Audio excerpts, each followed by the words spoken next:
Have you ever felt unfairly judged just because of how you look? That's what a veteran faced at a cafe when she was suspiciously singled out just for carrying a bag. But instead of staying silent, she did what most wouldn't dare. She stood up for herself and demanded respect. This isn't just a story about prejudice, it's about the power of speaking up and making a change. Stay tuned to see how this story unfolds and the valuable lessons it teaches us all. A waitress refuses to serve a veteran at a busy cafe, calling 911 on her without cause. Little did she know her actions would lead to a shocking and unforgettable moment of regret. "Mom, with all due respect, you must let us search your bag," the police officer stammered, shifting awkwardly under Elizabeth Carter's steady gaze. Sergeant Elizabeth Carter looked at her more bemused than offended. Never in a million years would she have seen this coming, not after serving her country and fighting for the very freedoms people took for granted. But here she was in a cafe, being treated as if she were a threat. It all started one chilly morning in downtown Portland when Sergeant Elizabeth Carter, a decorated Army veteran, entered the bustling Sunrise Cafe. The sun was barely up, casting a soft glow across the streets, but the cafe was already packed with early commuters and regulars. Elizabeth, fresh off a red-eye flight, was looking for a hot cup of coffee and a quiet breakfast to gather her thoughts. Little did she know this morning would take a turn she never expected. Emily, a young waitress, was clearing tables when her eyes fell on her. At first she noticed nothing unusual, but then her gaze lingered on the duffel bag in Elizabeth's hand. Emily wiped her hands on her apron and approached her. "Good morning," Emily said, her smile not quite reaching her eyes. "Is everything all right? Are you looking for someone?" Elizabeth glanced around the cafe before responding, her deep voice steady. "No, just here for breakfast," she replied, moving toward an empty table by the window. Emily hesitated, her eyes darting back to the duffel bag. "I'm sorry, ma'am, but I'll need to ask what's in the bag." Her tone was polite, but beneath it was a thread of suspicion. Elizabeth set the bag down on the floor, her brow furrowing slightly. "Just my personal belongings. I've been traveling," she explained, her voice calm but watchful. Emily shifted on her feet, glancing toward the counter where her colleague James was watching them curiously. "It's just that we've had some issues with security, with things happening in the news and all," she said, her voice trailing off as her gaze flicked nervously between Elizabeth Carter and the bag. Elizabeth's jaw tightened ever so slightly, though she kept her tone measured. "I see, but I'm not sure how my bag's a problem, unless you think there's something dangerous inside." Emily blinked, startled by her directness. No, it's not that," she quickly stammered, her fingers twisting the edge of her apron. "It's just, well, you understand, right? With all that's going on these days, we have to be extra cautious." Elizabeth leaned back in her chair, folding her arms across her chest. "Cautious about what exactly? My bag or me?" Her words hung in the air, and for a moment Emily didn't respond. Emily's eyes flitted around the room, searching for some form of backup. She spotted James near the espresso machine, watching the exchange closely. "I'm just following the rules, Mom," Emily replied, her voice wavering slightly. "I'll need to ask you to leave." Elizabeth exhaled slowly, the patience in her voice beginning to wear thin. "Leave for what reason? I haven't done anything but order breakfast." Emily, feeling the eyes of the other patrons starting to turn toward them, swallowed nervously. "Look, I don't want to cause a scene, but if you don't leave, I'll have to call the police." Elizabeth's expression darkened, but her tone remained controlled. "Go ahead," she said, her voice calm but carrying an unmistakable edge. "If that's how you want to handle this, call them." Emily, visibly shaken, fumbled with her phone. "It's protocol," she mumbled more to herself than to Elizabeth as she dialed. James approached, sensing the tension. "What's going on?" James asked, eyeing Elizabeth with thinly veiled concern. He turned to Emily, his voice dropping. "Is everything all right?" Emily nodded quickly but didn't meet James's eyes. I'm not sure." She wouldn't explain what's in the bag, she said, her voice faltering. James glanced at Elizabeth Carter, his tone more measured. "Ma'am, if you don't mind, can we have a look inside the bag just to clear things up?" Elizabeth's gaze flicked between James and Emily, and for a moment, the silence in the cafe was almost suffocating. Finally, Elizabeth spoke, her voice calm but laced with frustration. "You want to search my bag because it looks suspicious or because I?" The question hung in the air, uncomfortably heavy. James shifted awkwardly. Ma, it's not about you personally. It's just we have to be careful these days. Elizabeth raised an eyebrow. Careful about what? A black woman walking into your cafe with a bag. James hesitated, clearly not expecting Elizabeth to put it so plainly. That's not what I meant. Then what did you mean? Elizabeth cut in, her tone sharper now but still controlled. Because I don't see you asking anyone else to explain their bags. A couple seated nearby exchanged uneasy glances, clearly eavesdropping on the conversation. The tension was palpable now, and several other patrons had begun to pay attention. Before James could respond, the cafe door swung open, and 2 police officers stepped inside, their eyes scanning the room before locking onto Elizabeth. One of the officers, a tall woman with a stern expression, approached the table. We received a call about a disturbance, the officer said, her voice professional but curt. What seems to be the problem here? Elizabeth turned to face the officer, her frustration evident but contained. There's no disturbance. I'm just trying to have breakfast, but apparently my bag's a cause for concern. The officer glanced at Emily, who stood wringing her hands behind the counter. She refused to leave, Emily muttered, her voice barely audible. The officer's eyes narrowed. Mom, do you mind if we take a look in your bag just to clear this up? Elizabeth let out a slow breath, patience hanging by a thread. I mind, she said flatly. Mom, with all due respect, you must let us search your bag, the officer stammered, shifting awkwardly under Elizabeth's steady gaze. Elizabeth's eyes narrowed, her calm exterior cracking slightly. Or else what? She asked, her voice sharp but controlled. The officer, clearly unsettled by the intensity of her gaze, shifted awkwardly. Look, ma'am, we're just trying to follow procedure, the officer stammered. If you don't cooperate, we'll have to escalate this further. We don't want to cause a scene. Elizabeth leaned back slightly, her arms crossed. A scene? You mean the scene you've already caused by treating me like a threat for no reason? Her voice carried a quiet authority, the kind that comes from someone who's faced far worse situations than this. The officer opened her mouth to respond, but Elizabeth held up a hand, stopping her. Before we go any further, let me ask you something, Elizabeth said, her voice steady. Are you asking to search every bag in this cafe, or just mine? The officer glanced around the room, aware that all eyes were now on them. She didn't answer. Elizabeth continued, her tone calm but unyielding. I see bags over there and over there, she said, nodding toward other patrons. Why aren't you asking to search for those? The officer took a deep breath, clearly feeling the pressure. Mom, we're not trying to single you out. It's just. No, Elizabeth interrupted, her voice sharp. You are singling me out, but if it'll stop, fine. She unzipped the duffel bag and placed it on the table. Inside were neatly folded clothes, a few toiletries, and a framed photograph wrapped in a towel. Elizabeth carefully unwrapped the towel, revealing a picture of her and her fellow soldiers during her last deployment overseas. The room fell silent. The officer stared at the photo for a moment before glancing back at Elizabeth, her expression softening. You served? She asked, her tone more respectful now. Elizabeth nodded. I did. And this is how I get treated.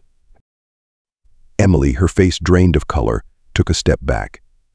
I didn't know, she stammered, her voice barely above a whisper. I didn't realize. Elizabeth's eyes locked onto hers, the weight of her assumptions evident in her expression. No, she said quietly. You didn't bother to ask. The officer nodded, clearly realizing the situation had been a misunderstanding. There's nothing suspicious here, she said, turning to Emily and James. This woman's a veteran, and she has every right to be here. The patrons who had been watching intently began murmuring among themselves. Emily stood frozen, her hands trembling. I'm sorry, Emily whispered, her voice breaking. I didn't mean to. Elizabeth stood, her face calm but resolute. Intentions don't matter when you act on assumptions. Just as Emily began to lower her head in shame, a voice came from the back corner of the cafe. I think this has gone far enough, a man said, his tone clipped but calm. Heads turned as a sharply dressed man in his mid-40s stood up from his table. His gray suit and carefully styled hair gave him an air of authority, but there was something about his casual demeanor that made Elizabeth's skin prickle. The man approached, his steps measured, carrying a lat in one hand and a newspaper folded under his arm. His name tag clipped neatly to his jacket reading James. "Let's not blow this out of proportion, all right," he said, his voice smooth and practiced. "We all make mistakes. Emily here was just doing her job, trying to protect the customers, right, Emily?" Emily blinked, visibly thrown by her boss's sudden intervention. She glanced at Elizabeth, then back at James, as though searching for a way to explain herself. I didn't think it would get this far," she stammered, her voice shaky. "I just thought." James cut her off gently but firmly. "You thought you were doing what was right," he said, nodding slowly. "It's a tough world out there. Lots of people are looking to take advantage. You can't be too careful these days." His gaze shifted to Elizabeth, his smile never wavering. "I'm sure you understand, don't you, Miss Harrison?" "Serena Harrison," Elizabeth replied, her voice still steady, but her eyes narrowing as she gauged the situation. James nodded again, his voice turning almost patronizing. "Of course, Miss Harrison. A veteran, right? We have nothing but respect for your service here. Emily meant no harm, I assure you. She was just being cautious, as we all need to be." Elizabeth remained silent, her expression unreadable. She could feel the weight of the situation shifting not out of her control, but into something more slippery. James's tone was too smooth, and his explanations were too easy. This was more than a simple apology. "You see," James continued, lowering his voice slightly as if to make the conversation more personal, "we've had some incidents lately, suspicious folks walking in with big bags, people who don't fit the usual profile. Emily acted on that instinct, not because of you, but because of what we've experienced here before." His eyes flicked to the bag at Elizabeth's feet, then back to Elizabeth's face. "You can't blame her for doing her job, can you?" There it was, a subtle deflection, a plausible excuse wrapped in a veneer of reasonableness. Elizabeth's jaw tightened as she considered her next words carefully. "I understand that people get nervous," Elizabeth said slowly, "but that doesn't make it right to jump to conclusions based on appearances. You're saying she's just doing her job, but we both know that wasn't all it was." James's smile faltered, but only for a moment. "What are you implying, Miss Harrison?" "I'm not implying anything," Elizabeth replied, her voice firm. "I'm saying it outright." She looked at him steadily. She looked at me, saw a black woman with a bag, and assumed I was trouble.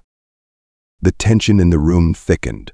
Several patrons shifted uncomfortably in their seats, clearly picking up on the uncomfortable truth Elizabeth had voiced. But James didn't back down. "I'm sorry you feel that way," James said smoothly, raising his hands in a gesture of surrender. "But you have to admit, with everything happening in the world, terrorism, theft, you name it, people are on edge. We can't afford to take risks, especially when we're responsible for everyone's safety." Elizabeth's eyes flashed with irritation, but she held her ground. "Safety? I walked in here to have breakfast. Not to cause a scene. If safety was the concern, you would have asked everyone about their bags, but you didn't."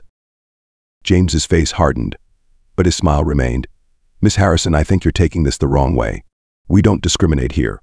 My staff follows protocol, and if you felt disrespected, I'm truly sorry." He glanced around the room, making sure others could hear his next words. "But let's be reasonable. You understand how situations like this can be misunderstood."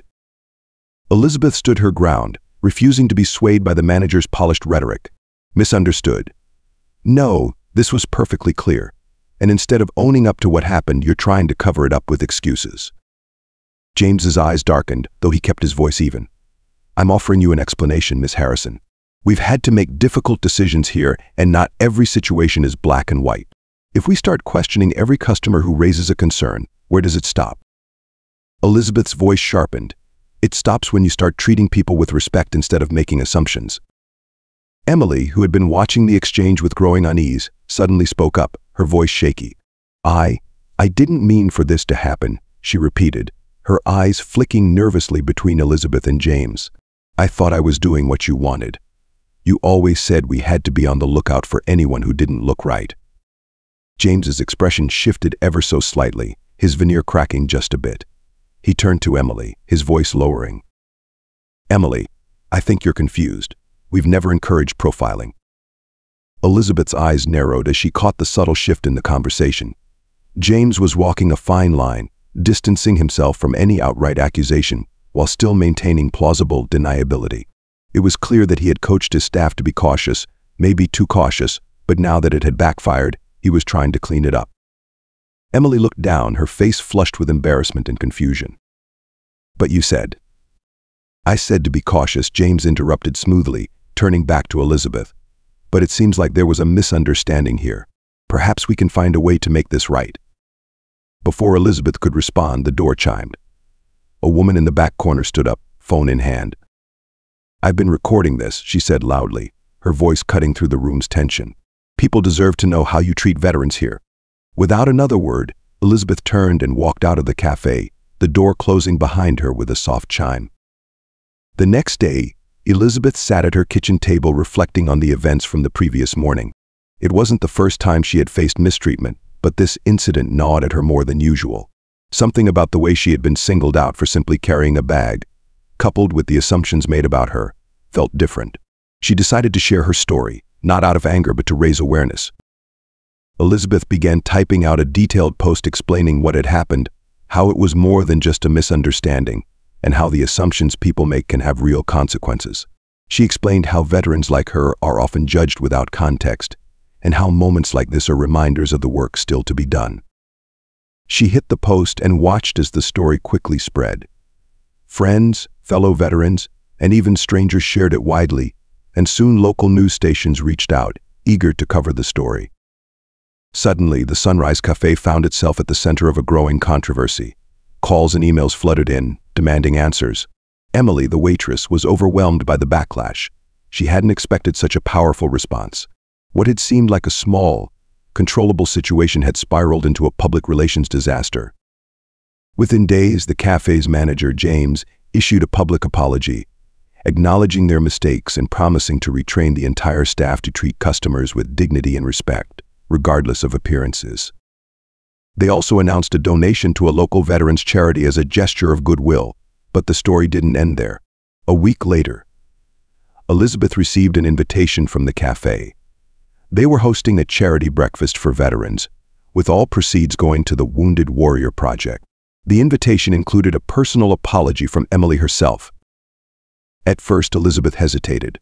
She didn't want to relive the unpleasant moment, but she also recognized that the cafe was making an effort to right its wrongs. If her experience could lead to positive change, it was worth considering. The morning of the event, Elizabeth returned to the Sunrise Cafe.